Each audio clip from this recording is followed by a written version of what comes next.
Welcome, brothers and sisters. One element that's incredibly useful when it comes to metal refining and also medical uses, I'll put some of the uses up here on the screen, is iodine. And I've purchased some potassium iodide. These are white crystals, and it's quite expensive actually. It's around $200 for a pound of potassium iodide crystals. There are cheaper alternatives, although this is a lab grade, a higher grade product. So this can be used for medicinal purposes as well as lab reagents. Now, here's what you'll need to run this experiment. Hydrogen peroxide, 3%, hydrochloric acid, azeotropic hydrochloric acid. I am using potassium iodide crystals.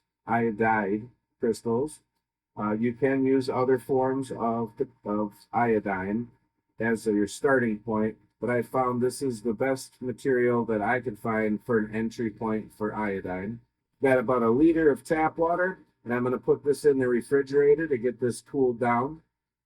Here I have a 3-liter beaker and a 2-liter flat bottom boiling flask. This will be for condensing the iodine crystals when we purify it, and then you'll need your filtering setup. And the last thing you'll want is a graduated cylinder so we can measure out our liquids. So I'll put the recipe up on the screen for this experiment.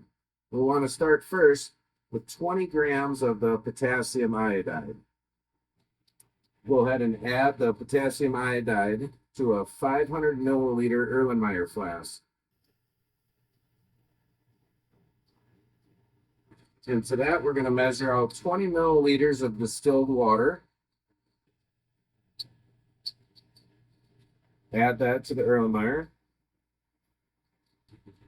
And then we'll add 20 milliliters of hydrochloric acid. A little excess is okay.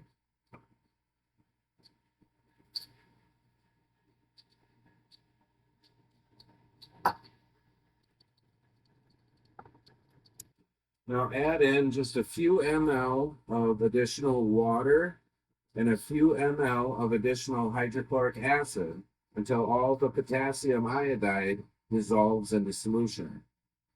Now that we have everything dissolved in the solution, we need 10 milliliters of hydrogen peroxide at 3% concentration. This is a 30% concentration, so I'm going to dilute it down 10 milliliters of distilled water and 1 milliliter of the 30% hydrogen peroxide.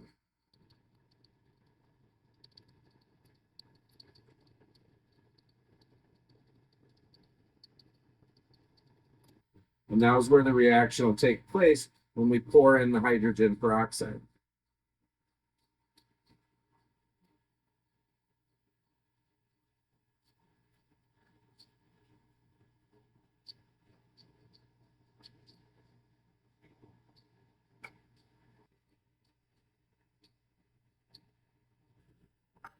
I'll let this settle for a while, and then we can filter.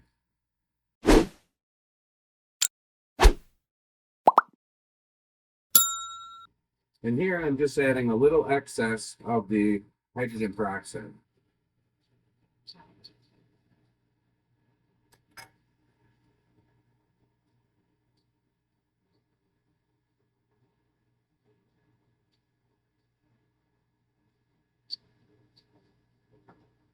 I'll just keep adding little drips until all the iodine has precipitated out, and then we'll let that settle again.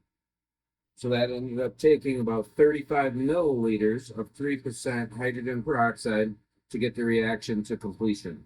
Next, we'll just go ahead and filter.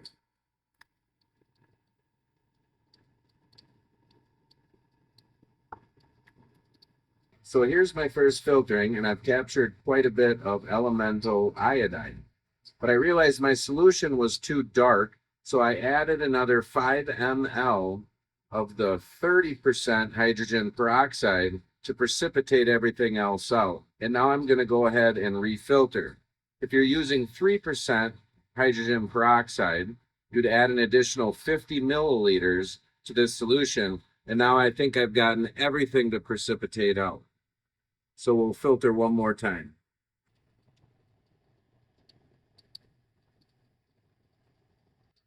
And that's more the color we're looking for.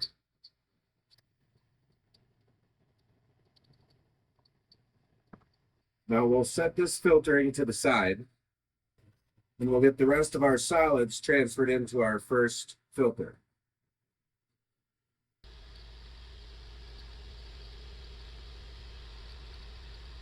You can use water to rinse, but use a minimal amount.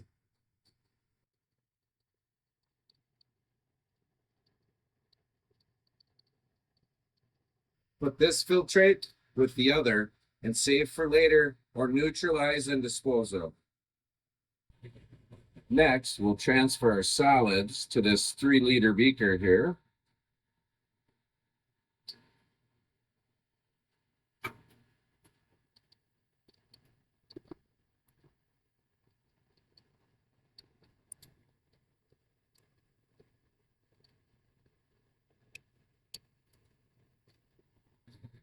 Next, we'll go get the 1 liter of tap water we put in the refrigerator.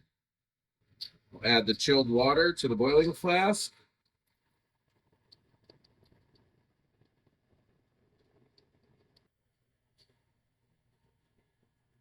Place it on top of the beaker, and we'll start the heat at 200 degrees Celsius.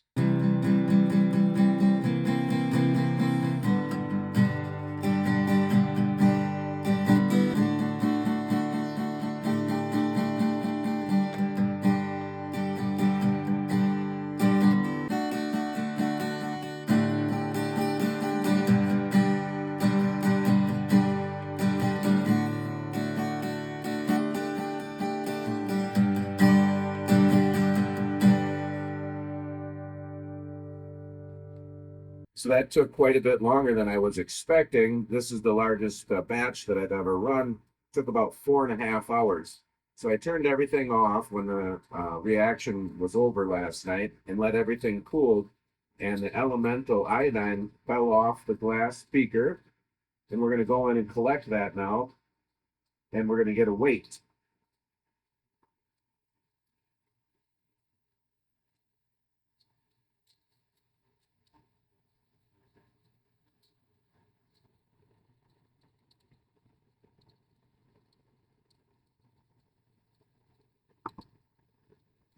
So I'm going to let this dry out for a little while and we'll get a weight on this. I'll show you what I do with the remaining crystals. Now these are going to be more impure because they've come in contact with the iodate solution. And so we're going to rinse this down with a 50-50 solution of hydrochloric acid and distilled water. We're also going to throw in our filter papers in here, and we'll put this in an amber bottle and save it for the next reaction. Elemental iodine should be stored in an airtight container. Usually amber is best to prevent light exposure. And it can also be stored in the freezer for optimal storage.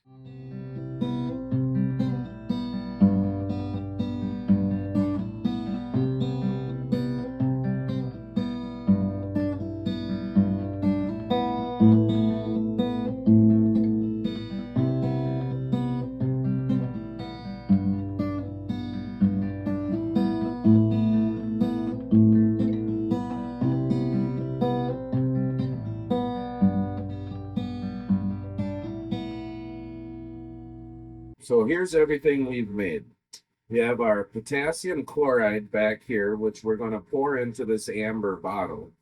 And we have our elemental iodine that we're going to transfer over into this sealed container. Now, amber is better. I'm going to store mine in a dark freezer, and this will only be sort of a temporary storage for now. Also, storing in ampules is a very wise thing to do for very long-term storage. You want to seal your joints with Teflon tape. Then I'll just kind of use a spatula and the tweezers to kind of transfer over maybe little larger pieces that I can break off here.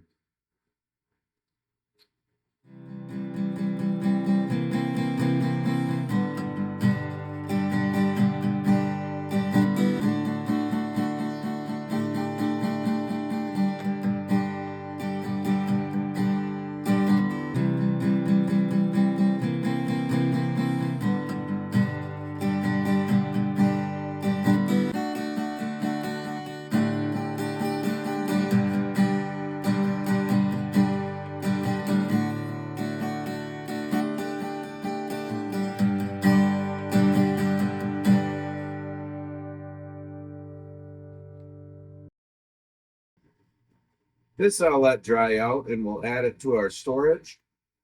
We'll transfer the two solutions into this amber bottle and we'll start our next experiment with this solution. All the remaining solids will dry out and we'll add to our main collection.